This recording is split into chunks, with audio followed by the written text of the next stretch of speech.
নমস্কার, আমার চ্যানেল রোগ নিরাময় হোমিওপ্যাথিতে সমস্ত শ্রোতা বন্ধুদের স্বাগত জানাই। কনস্টিপেশন বা কোষ্ঠকাঠিন্য এক বড়ই কষ্টদায়ক সমস্যা। প্রচুর মানুষ এতে ভোগে রেগুলারলি, আর যখন নিয়মিতভাবে এরকম হার্ড স্টুল হতে থাকে, ক্রমশ রেকটামের বাইরেটা ও ভেতরে কেটে ছড়ে যায়, চারপাশে ফুলে ওঠে, আর স্টুল বেরোবার সময় ভীষণ যন্ত্রণা হয় এবং সারাদিন ধরে রেকটামের ভেতরে একটা ন্যাগিং পেইন, একটা কনস্ট্যান্ট ব্যথা হয় আর কি। এই পেইন হলো গিয়ে আপনার পাইলস ও ফিশারের। অনেক রকমের জেল ইউজ করে টেম্পোরারি রিলিফ পাওয়া যায়, কিন্তু হোমিওপ্যাথিতে কিন্তু এর পার্মানেন্ট কিওর আছে আর কি। আমার পরিবারের অনেককেই এই মেডিসিন দিয়ে কিওর করে দিয়েছি। যারা এই সমস্যায় ভুগছেন তাদের বলি, তারা চাইলে অ্যাসিড নাইট্রিক লিকুইড 2 ড্রপ করে খান, ডাইরেক্ট জিভে, জল ছাড়া। পেইন যদি অসম্ভব হয় তাহলে 1 ঘন্টা পরে পরে খান। একটু বেটার ফিল করার পর ওই ডোজ অর্থাৎ 2 ড্রপস করে সকাল, দুপুর ও রাত্রে খান।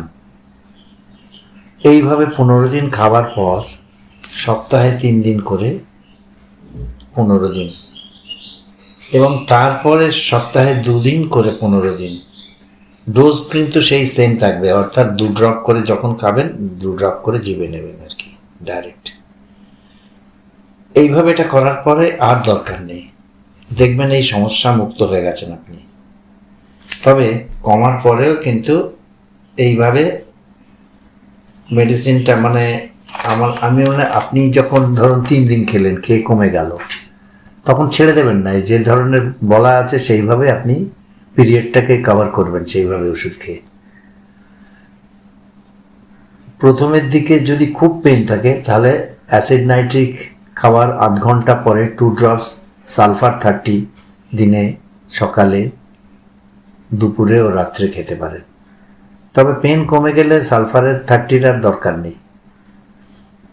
অ্যাসিড নাইট্রিক 200 খেতে খেতে আপনার কোষ্ঠকাঠিন্যর সমস্যাও ঠিক হয়ে যাবে।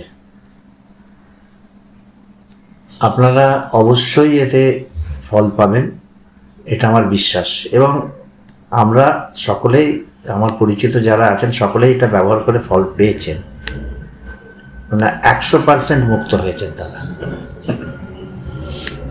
আপনাদের কাছে বিনীত অনুরোধ, আপনারা আমার চ্যানেল সাবস্ক্রাইব করে প্রতিটা ভিডিও দেখুন, লাইক ও শেয়ার করুন। কোনো কিছু লেখার দরকার হলে কমেন্ট করতে চাইলে কমেন্ট করুন কমেন্ট বক্সে। সাবস্ক্রাইব করতে কোনো টাকা পয়সা লাগে না।